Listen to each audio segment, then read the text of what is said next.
আলু উৎপাদনের শীর্ষ জেলা জয়পুরহাট। তবে রোপণের সময় ব্যবসায়ীদের সিন্ডিকেটে বীজ সার চড়া দামে কিনতে হয় চাষিদের।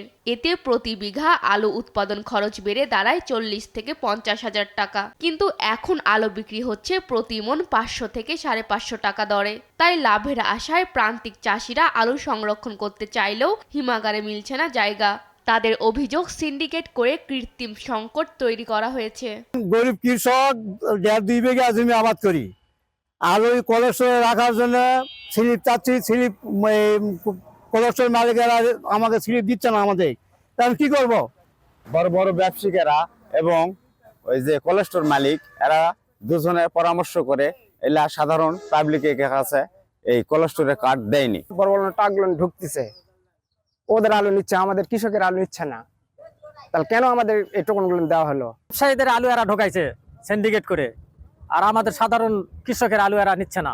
সিন্ডিকেটের অভিযোগ অস্বীকার করে ব্যবসায়ীদের পক্ষে সাফাই গাইছেন হিমাগার কর্মকর্তারা। কৃষকদেরও দরকার, আবার যারা বড় কৃষক আছে বা একটু যারা কিনা রাখে 200-300 বস্তা, তাদেরকেও দরকার। আমাদের একটা আছে যে 60% কৃষকের জন্য বা 30 বা 40% যারা একটু ট্রেডিং করার উদ্দেশ্যে রাখে তাদের জন্য। আলু সংরক্ষণে কোনো অনিয়ম হলে ব্যবস্থা নেওয়ার কথা জানান কৃষি বিপণন কর্মকর্তা।